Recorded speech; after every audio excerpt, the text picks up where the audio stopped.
Welcome to 5 Stripe Weekly, everyone. In this episode, we will struggle to describe how good Josef Martinez is. He is really, really good. And we'll preview that big clash against the Seattle Sounders. Big because there'll be a lot of us there, not necessarily because they're very good. All that and more, coming up. Welcome to the show, 5 Stripe fam. I'm AJ, this is Tanner McLeod. Before we get into it, become part of the Notification Squad by hitting the bell next to the subscribe button. So guys, let's get right into what ultimately was a very satisfying result against the Philadelphia Union. And we won 2-0 at Talon Energy Stadium on Saturday night. And guys, you know, it didn't look that great in the first half. Philadelphia Union looked to be on top, but they just really couldn't finish their chances like they haven't all season. And once we made a change at the half, a little tactical change, and played balls more over the top, it seemed like we opened up the play, and yeah, we just went deadly, super deadly on our counterattack, which is something we've been crying out for a little bit as well. But what do you think of the match, man? I think it was a really solid professional, performance by Atlanta United. Getting a good result after having a difficult, result come against them on Wednesday. And I believe that's now 7 wins they've had after dropping points. That's either a draw or a loss this season, which is really incredible. This team's doing really good at bouncing back from something that most of the time annoys everyone. Yeah, it was a very interesting tactical shift. Atlanta United had chances in the first half as well. Ezequiel Barco had a couple opportunities that he struggled to do anything with, and I'll talk about that in a little bit as well. But, Ambrose struggled for the first time, really. I think the game might have been too open for him, especially with the attacking endeavors that he likes to undertake. But, the change worked. Atlanta United started becoming more direct because Philadelphia were playing very high line. They were playing very aggressive. And when you can have players like LGP play through balls, from the defense all the way to the front like that and, end up drawing a penalty. And then you have goals like the second goal, which is just absolutely beautiful football at its finest. You're going to beat teams if they don't take their chances. And like we said, Philadelphia did not do it like they have all season. And Atlanta United walks out comfortable 2-0 winners. Definitely, yeah, and it's something that I think we have to really say that this is Josef Martinez's game here. The way he was able to link up the play, the way that he takes his penalties and he's not missing them. Like, he's doing everything in his power to win the game for us, and you can definitely see that. But I think speaking on that LGP, that just silky ball that's right into Miggy's feet, it's Miggy, as people like to say, he's the one-man counterattack. He really, you give him the ball and he will drive into the box and try to create something. Yeah, try to create something, and he won us that penalty, which I think I saw somebody on the internet say something about how's that different from how Brad Guzan, got the red versus how they only got, a yellow. One, it's outside of the box for Brad Guzan, so, there's not the, when you are inside the box, there's the double jeopardy.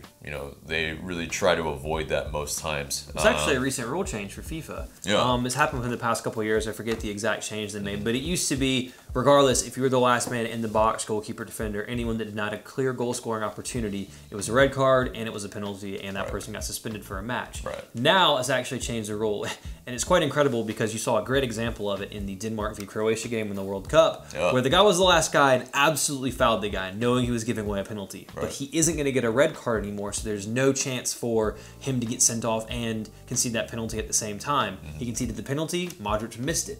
So it shows you how that's kind of changed the game in a bit. But now, if you are outside of the box, you are not under that protection because you're not conceding a penalty. At that point, you're just stopping a clear goal-scoring play, which is a straight red card, which is kind of crazy to think. So in the box, you foul him, you're fine. Outside the box, goodbye. So that's a recent rule change, but that is actually the reason why keeper saw yellow and didn't see red. Right, and so getting into Josef Martinez's penalty, this time, in the match against them at Mercedes-Benz Stadium, you didn't see the hop. You didn't see the hop, when he was taking the penalties. And he mentioned that as there's something about him waiting longer, Andre Blake, their goalkeeper, and that so it kind of threw him off a little bit. He also sent him the wrong way because you have to remember in that Philadelphia game, what direction did he go? left. Yeah. This time he went right. Yeah. And that shows, another, I'm going to gush over him this entire episode, I'm going to be honest, because he was genuinely just an incredible player to watch yesterday. Yeah. But the ability to change penalties and change his run-up and be consistent with them, the one exception of that miss being against LA, it makes it very difficult for keepers to be like, well, where's he going to go if he goes everywhere? Yep. It's just another, really incredible skill, because penalty taking, contrary to popular belief, pretty hard. Yeah. And he does a great job with just another thing that just shows how incredibly gifted of a footballer he is. Right. Yeah, and that's the thing. It's like, when you're taking penalties, when you're the primary penalty taker, you can't go the same way every single time. Like, and then people start getting the book on you. And especially this, like, we've won a ton of penalties, and a large number of our goals are from penalties. So we'll get into that later. But yeah, so that's, it is an incredibly hard skill to do. But getting into the second goal, yeah, that is just that is just a dream. That's beautiful. I mean, when you become a soccer fan, you do it because you want to see goals scored in that manner. Yeah. And that was just that might be one of my favorite goals I've seen Atlanta United score. I contend incredible. It is one of the best team goals. It might be the best team goal. Yeah, for Atlanta United. It really is, just because our front four is all involved in it. Let's get into it. Like, so Barco puts a simple ball into Miguel Almiron, who drops it off to Josef Martinez. Another really, when you think about it, simple ball. Simple ball. It's what happens next. Yeah, it's that pass and move, and so he doesn't even have to look where Miggy is, and just a little beautiful touch over to him into space, and that sets Miguel Almiron free into the box. And he just is very unselfish, and a simple square ball to Tito, who is wide open and just is able to just put it with emphasis on a very just beautiful link-up play throughout. And I think the main cog in all of that still is Josef Martinez. I mean, this goal, when you just look at it, it's incredible. But when you slow it down and go back and look at it multiple times, you realize how much Josef Martinez scares the shit out of these Philadelphia defenders. That's the best way I can say it, because the second Miguel Almiron plays that ball in, the right back who's marking Almiron, for some reason, decides, I don't care anymore, because he's focused on Martinez, knowing what he can do. Both of the center backs directly close on Martinez, opening up space for Almiron in behind, and the space for Tito to run into on the back post. All of it is just, they all look directly at him because he pulls so much focus. Because he's become a complete forward this year. And since that last year, he would have been sitting around the 6-yard box, or him be the one attacking the back post. Now he's able to create the play. He's showing a range of passing that I didn't know he was capable of in back-to-back games, and honestly all season. He takes an amazing touch around, then plays the ball without even looking to where Miggy is, knowing he's going to be there, plays the perfectly weighted through ball between the lines, and then has the wherewithal to stay and hold his position, which prevents the center backs from going and dropping into the space where Miggy eventually plays that square ball across. It's an incredible team goal, but Josef Martinez is the man that makes that goal. And he's doing so much with his team this year. Honestly, he's developed into the complete package that you want from a forward. He can drop into space. He can play incredible through balls. He played one to Barco in the first half that was just an amazing ball, perfectly weighted for him to run onto. He works incredibly hard. He wins you defensive headers off set pieces because someone has to do it. And then when you need him to score a goal, he scores one in almost every single game.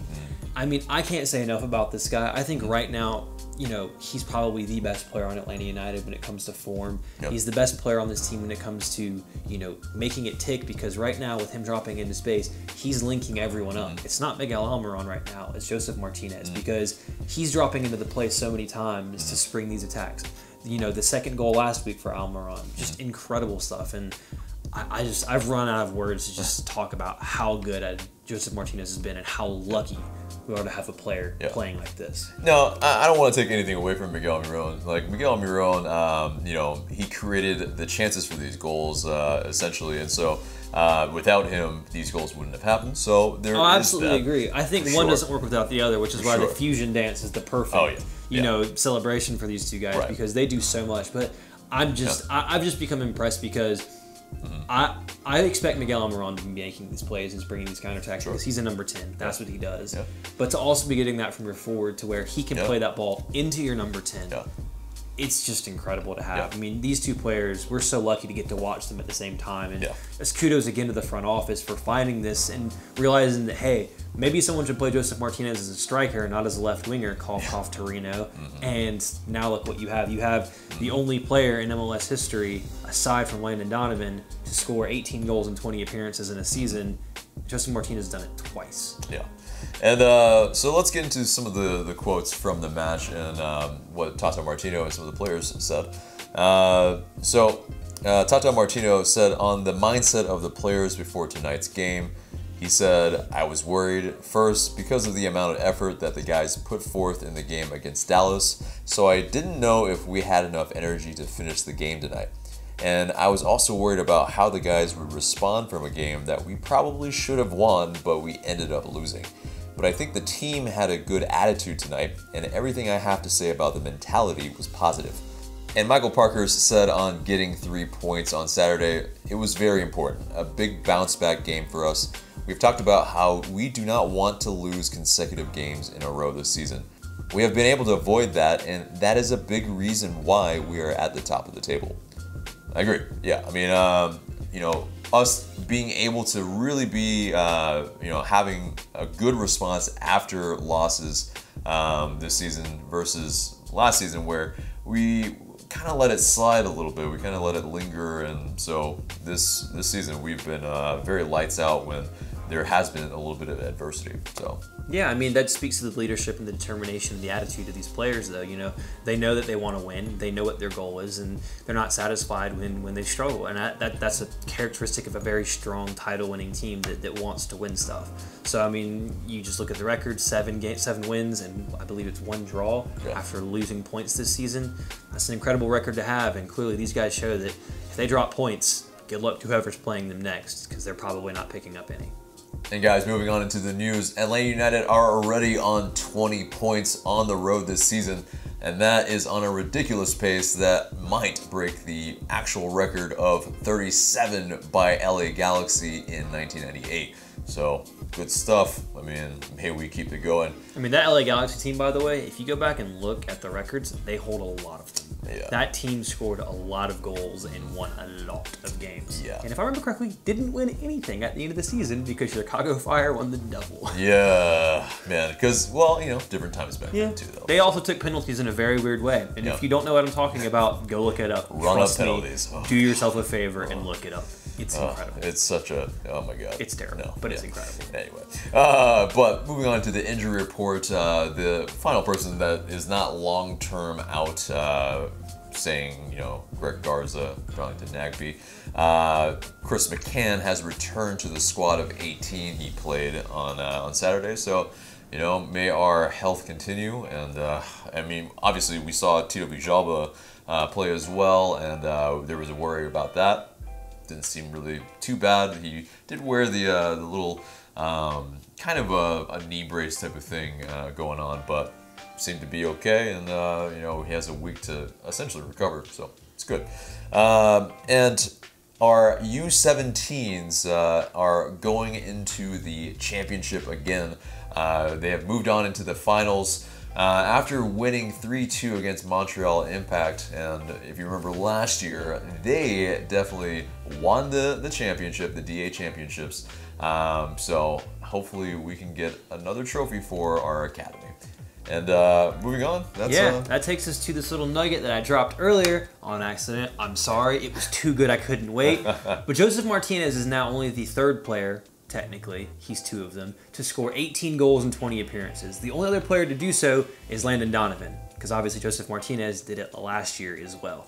Currently, he is scoring goals on a pace that will absolutely shatter the goal scoring record in the season, which is currently 27. He needs, I believe, 9 goals, and he has 14 games to do it. Honestly, he could do it in 3 games at 3 hat tricks, and it wouldn't shock me because this dude is scoring goals for fun. Indeed. And so our coach and our players, they all think that it's very possible that he's going to really break this record. And Julian Gressel had this to say. Yeah, he said, yeah, he's going to break it. He finishes his chances. It's as simple as that. Today, he was very good for us, not just when he scored the penalty. He worked hard, checked back, and I think you could tell today that he really wanted to win the game. And Michael Parker's had this to say. He said, "You never know, it's a long season, but I hope he keeps getting opportunities, and I think if he stays healthy, he is going to have the opportunities. The way that we play, he is a goal scorer through and through. He is so good in the front of the net. Every game he creates chances, or we create chances for him, and he's there to finish them off. We're lucky to have him on the team right now because he is a handful to play against." And, I mean, it maybe brings up a conversation of some people have questioned if we over-rely on Josef Martinez to finish our chances. I don't think we do. I think that right now you're just seeing someone who's playing incredible football. He isn't necessarily the one that's always finishing the chances either. Like we talked about earlier, he's creating the chances. But you can't really be upset when you have a player that you maybe over-rely on. Barcelona have one called Messi, and Real Madrid have one called Ronaldo, and they win a lot of trophies, and they seem to be okay. So as long as Josef is playing like this, I'm not worried. He's playing fantastic, and he has other players around him that if he doesn't play well, you know can pick up the slack. That's the best part about this team, is that it's deep and can attack from really anywhere. But right now, we have a solution that's working. His name's Josef Martinez, and I don't see any reason why that's going to change. Right. And moving on to Atlanta United 2. They lost 6-1 against New York Red Bulls 2, unfortunately. Not the best showing. I think it's just a case of where, you know, there's so much rotation within the squad. They also have been missing captain Jack Metcalf for a while, and so he just made his return to the lineup this match. And so, you know, it's just a matter of there's a lot of things, moving parts, and the objective is not absolutely to win at all costs. So, you know, for them, it's not a pretty result, obviously, but, you know, it is what it is. We will, you know, see them regroup, and they will be, you know, the whole point of them is to, you know, to develop our players. So, moving into the standings, guys, we, again, are still top in the East and in the Supporter Shield. Always great to have to say this, but, you know, there's still some games in hand for the people below us, especially in the Supporter Shield. Yeah, and for me right now, I really kind of developed a really big beef with MLS over this. I think it's ridiculous that at any point in the season, a game or team can have 3 to 4 games in hand consistently. Yeah. Like, at what point it's just like, all right, have to play twice a week. And now, you know, Red Bull are in the heat of doing that right now, which is how they'll catch up to United in games played. But even with the CONCACAF Champions League, why is it possible that this amount of games, you know, there's this much, you know, discrepancy between teams? It never happens. I mean, you might have 3 or 4 every now and then if a team goes deep in multiple cup competitions in England or in Spain or something. But here, there's only 3 things you can play for. Most teams only play for 2. How is it possible that you're this far off from each other? Which is really frustrating to see, because it's kind of hard to gauge where Atlanta United is. Because if Red Bull win all these games, they're 4 points ahead. Okay, then there's a 4-point difference between Atlanta and New York. We know that. But they could lose these games because they have a new staff and everything, and wow, Atlanta United are still somehow in first place. It's frustrating to have to kind of like prognosticate how good they are, because you know, they haven't played in a while, and the last time they did, we know what happened. It was frustrating, but we're still ahead of them. So it's kind of hard to judge these teams, and you know, we'll see, you know, in a month or 2 where it is, and you know, we're still only halfway through the season, so there's a lot of football still to be played. It's just annoying that this happens when you're not even, you know, at the end of the season. Yeah, and I think at the end of the day, though, we just have to judge by the games that have been played, and so the games that have been played, we're top, and so I'll take that every single time, and you know, they'll deal with the what's the difference between that when it comes. And I think honestly that's like how Atlanta are approaching the games. I don't think they really look at the standings as much as this is the team that's in front of us, and we have to score a lot of goals to beat them now. And I think that professionalism is what's keeping them up and keeping them doing well, and why I think they'll end up breaking the points record this season, and why I think that they can win the MLS Cup, because there's a determination of each game is each game, and it doesn't matter who it is, they want to go and beat them. So, you know, you can't really ask more, and that comes right from the manager straight down to the players. So guys, let's get into our mailbag questions from you guys. And if you want to get into this segment of the show, then send us your questions with the hashtag 5stripeweekly on Twitter, on Instagram, on Facebook, and you know, maybe your question might be chosen. So this first question comes from Instagram from Fennelly23. He asks, do you think Josef is the best player in MLS right now? If not, who is? I think there's a lot of very, very good players in MLS right now. I think this league is improving dramatically, especially in the talent factor. For a long time, it was old aging stars. And you have that in Zlatan Ibrahimovic, except he's showing no signs of aging, and he is scoring goals for fun for LA Galaxy right now, which is good for them and fun to watch because it's nice to see a bit of a change of pace, from an old player coming over and being poor, like a Steven Gerrard or Frank Lampard, and seeing a guy come in and absolutely do something. You also have great players like Carlos Vela, who showed how good he is at the World Cup, and he's an incredibly talented player for LAFC. You have Miguel Almiron, you have Javinko, you have Altidore. As much as those guys are struggling right now, they have succeeded before. They are talented players. I think what Josef Martinez is doing right now is absolutely incredible. I think he's going to break the goal-scoring record, and I think he's putting himself in a position to win the MVP award at the end of the season because if you smash the goals record, let's be honest, you probably deserve to win it. So I think right now he's probably playing the best. It's hard to say because there are so many good players. Without being biased, I think he's just an incredibly good player, and I want to see him win MVP at the season. So that might seem like a bit of a cop-out. It's maybe is because there's so many good players in this league, and it's just fun to watch them. And right now, I'm enjoying watching Josef Martinez. And moving on to the next question. It's also from Instagram. It's Amanu Dowit. Learned it this time. And he says, "Hi, my name is Amanu. My question is, do you think Chris McCann played well yesterday? And if you do, think he showed enough to have Tata start him regularly after Mikey Ambrose got murdered on that side?" Yeah, that's an interesting question there. I don't know if Mikey Ambrose really. I don't know if he got murdered. That's a little harsh. But he didn't have his best game, and I think the reason why he was substituted is because of match fitness for Chris McCann, versus more that he was, the person that was the worst player on the field or something like that. So, what do you think? I think that Chris McCann, he showed last year when he spelled for Greg Garza at the end of the season, he is completely capable at playing at left back. I think he offers you a different option to Mikey Ambrose. Mikey Ambrose offers you, I feel like, a lot more going forward when it comes to pace and overlapping. You're not going to get that from Chris McCann. He's a player that likes to cross from a little bit deeper. He offers you more control and possession and maybe a bit more, defensively than Mikey Ambrose does. They're different players for different solutions for different teams, and I think that's how they'll be used for the rest of the season until Greg Garza is fit again, if he is fit again. They'll be used depending on who they're playing, where they're playing them in the situation, and I think you'll see that as a substitution that happens a lot throughout games, that whoever starts maybe not finish the full 90, and you'll see the other one come on. So I think it'll be a rotation at left back, but honestly, I'm happy with both of the players that are there. I think they do a decent job for this level of football, and I think that they'll continue to do a good job throughout the rest of the season. Yeah. I mean, it would be a shame if we had to bring in a defensive substitution every single match, but, I mean, if it's the only thing we really need at that point in time, then I'm okay with it because that probably would mean either we're up or, we need to preserve the lead. So. Yeah, well, I definitely think that when Ambrose starts, you have seen that he gets subbed at left back. I'd much rather have McCann coming on than Zizzo. And I think especially, again, if you are winning the game and you don't need a fullback overlapping anymore in the last 15, 20 minutes, you bring McCann on, you know that he's going to give you a steadying presence at the back to preserve 3 points so you don't have things happen like what happened in Dallas. So I think it's a good option to have that because it helps you kill the game.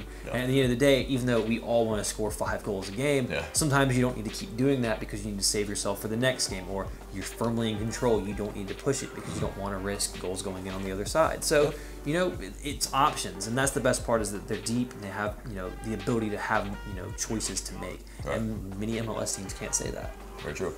Next question comes from Instagram as well, and his name is Will Kunz. He asks, where does Remedi fit in regards to our recent attacking form? Julian out, Jeff resting, or no Tito? I think the amazing thing about Remedi is, again, very similar to McCann, he offers options. It really depends on the situation. I think that if you're playing a stronger team and you really want to focus on controlling the midfield and staying strong defensively, I think you see him start over Julian Gressel. Julian Gressel is really the big key in all of this because, in my opinion, he is probably having the second best season behind Josef Martinez. He is doing so many things incredibly well. He has shown the professional ability to adapt to whatever position Tata has asked him to play, whether that's right wing back, and now central midfield. I thought he quietly had a very, very good game against Philadelphia. He had a solid game against Orlando. He's showing you the ability to be versatile in wherever you need him. Add to that the fact that he probably has the best cross on the team. He offers you options running forward into the attack coming from midfield. Atlanta United are gifted in that their front office has identified players that they can bring in that give the squad so many different options. And I think with a manager like Tata, who is so adept at knowing his options and knowing how to play against the opposition, Remedi just adds you another level and another layer to what Atlanta United can do. So I think that he will play, and I think he'll play a lot, and probably is the long-term replacement for Lorenowitz. But right now, there's just depth there, and you play the player you need to play for the game that you're playing right then. Because Lorenowitz is playing incredibly well. If you need to rest him, obviously you can play Remedi, but no one in that team deserves to get dropped right now in that midfield because they are all playing very, very well. And then you have Nagby coming back in before the end of the season, and that just, there's a spoil of riches for Atlanta United right now. And again, they can be very lucky that they can say that because a lot of teams can't, and that's what's going to end up winning MLS Cups because you have depth everywhere you need it. All right, guys, let's moving on into our match preview for Sunday's match, where we open it up to 70,000 on Sunday at the Benz.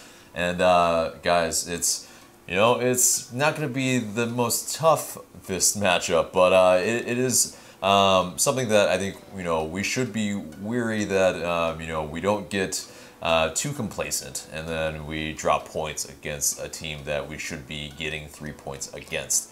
But it's a team that is sitting in 10th in the West. They're really, really poor. But their previous matches recently, they drew New England Revolution 0-0. They won 2-1 against Colorado Rapids, who are even worse than them somehow.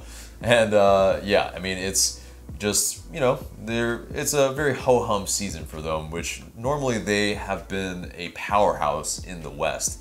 And our previous match against them last year was a 0-0 draw, which of course they were a lot tougher of a team last season. And this season it's they've had huge trouble putting the ball in the back of the net. They've only scored 15 goals all season. Let's put that into perspective. They have 15. Let's do the math. How many did we see Josef Martinez had? He has more than them as a player. Exactly. So that just kind of tells you where their attack's at. Exactly. And so their statistical leaders, it's not like super pretty, but it's decent. And I think they might be just over relying on them in their sense, like how we haven't really been over relying on Joseph. But so their statmans, Will Bruin has 5 goals and Nicholas Lodero has 5 assists. Everybody else is just kind of much lower in that, of course, with only 15 goals. But and of course we lead the league with 42 goals, and an interesting stat is that we have 9 penalty goals, which isn't really that surprising. Yeah, we lead the league in that. That's not shocking. Atlanta United creates so much in and around the box so that when you have quick technical players, you're going to draw some penalties. Right. I think that we can't overlook Seattle by any means, and also I not to be negative, but it shows you that any team can have a bad season. They are historically a strong team, so they're just having one of those years. They've struggled with injuries. And that's been a big problem with their season. They put a lot into the CONCACAF Champions League at the beginning of the season, similar to what Toronto's done, and they haven't been able to recover from it, which is also kind of a worrying thing to look at in regards to Atlanta United potentially playing in that competition next year. I think we're deeper and better than both of those teams and have better coaching and are all around a better club, but it shows you can struggle after playing in that competition earlier in the season. I think Atlanta United should win this game. I think that Atlanta United are in better form than this team. I don't think this team is prepared to play in front of a hostile crowd of 70,000. They're used to playing in front of a team of 70,000 that supports them. With the form they're in right now, I think it's very similar to an Orlando type game where if you can get a goal up, they're going to sit back. They're going to sit back. They're going to try to be very, very compact and play Atlanta United on the break. That's the blueprint of teams, especially teams that aren't very good. So that's what we're going to expect. They're going to look to frustrate them, slow the game down.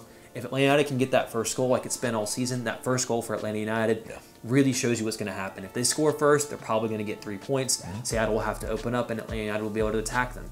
And I think that's very much what this game's going to be like, and I fully expect Atlanta United to pick up the 3 points at it. Yeah, I think that urgency is super, super important in the very first minutes of the match to set the tone, set the pace, and get that goal to open up the play. But so getting into the formation, I think it's the same lineup running for I think the past 3 games. Yeah, I mean it's our best 11 at the moment. Now, if we wanted to get it a little bit more defensive, then yeah, we bring in a Chris McCann or something like that. I don't think you need that for this match, though. Yeah, we don't. And you know, Escobar doesn't sit, I don't think. In my opinion, I think he played much better on Saturday. Yeah. So to his credit, he said that. I'll take it on the chin. I was very critical of him, but he performed and he played better, which is good to see. I'd rather see our players play better. So when I'm criticizing them, it's not because I hate them and I want them to do bad. It's because they didn't play well, and I'm just saying it like it is. Right. I'm glad to see that he improved. I'm glad to see that he played better. You know, he'll have to be aware this week against Seattle. He will have to be aware because he will find himself in the final third a lot for Atlanta United because I think Atlanta United will boss possession. But he has to be aware to get back and get into position when he needs to. I just want to point out that maybe his one mistake yesterday, there are two players that made mistakes very quickly. He played the ball in, he played the ball into Tito, who ended up switching it to Barco on the left side. He ended up staying high up the pitch when the ball wasn't in a great area instead of dropping back, which then, when Barco lost the ball, resulted in Parkhurst having to make a professional foul to pick up a yellow because he was in a one-on-one situation he wasn't going to win. That's a situation where Escobar has to be a little bit aware, maybe drop a little bit back to give maybe a drop option for Villalba. He didn't do that. You know, it's just one mistake, but he played a lot better. He'll have to be very careful about that against Seattle because you know that Seattle are going to be looking to get that out ball and spring a counter very quickly. And I don't want another situation where the away team can get in an early goal and sit on it and break it down because that's when Atlanta United get frustrated. Right. And it could have been, you know, we offered a little bit more solidity by bringing on McCann, and so that, you know, he could venture a little higher, you know, and that's a very good point because I think something that you see happens when McCann comes on is the back line can maybe play a bit more of a back three because you know he isn't going to go as farther forward, which then gives him more width and more flexibility when that counter attack comes, which makes him a bit more solid. So you know, it's a good thing to see. It's something Lorenowitz said a lot last season, but still, I prefer not to see Lorenowitz in the middle and then Parkey on the right because that's just not a lot of pace. Yeah, exactly. Especially if they're caught on the same side. It's just, oh god. But so getting into our predictions for the match, what do you think is going to happen? I'm fairly confident going into this one. I think this is a match that, you know, players like Josef Martinez will look to fill their boots against, you know, a Seattle Sounders team. Especially, it's going to be a big atmosphere. You know the crowd's going to be jacked up. The World Cup final is going to be on right before the game. I think it's going to be a big day. I think Atlanta United are going to run out 4-0 winners. I think Josef Martinez is going to get himself a couple more goals on the board. I think this is a game that United can win, should win, and I think they will win. All right, yeah, I think it's a 3-0 win. I'm not quite as bullish as you, but yeah, I mean, I think they're gonna sit back. They're going to, you know, really try to get a draw out of this, and I think somehow we're going to get a goal early and kind of reverse this Mercedes-Benz form that we're in. So. For me, guys, this week there's only one guy to talk about, and that's Josef Martinez. So our question this week is, do you think Josef Martinez will win MVP, and how many goals will he finish this MLS season with? Get down in the comments below. We look forward to looking at it. I'm pretty ambitious. I think he's going to finish somewhere around 35. I'm really feeling it. He's going to put on a mark. He's got at least 2 more hat tricks in him. Like, this guy's got it in him. That would smash the record at 27. So I mean, he's going to get 30. I think he's going to get a couple this weekend. I'm going to say I think he's going to set a record that might not get broken, except maybe by himself later on, because I think this team's just going to keep getting better. All right. Yeah. So, guys, that does it. That's the show. Remember to subscribe if you haven't. Smash a like. Share this video because it really does help us a lot. And for Tanner McLeod, I'm AJ. Thank you guys so much for watching.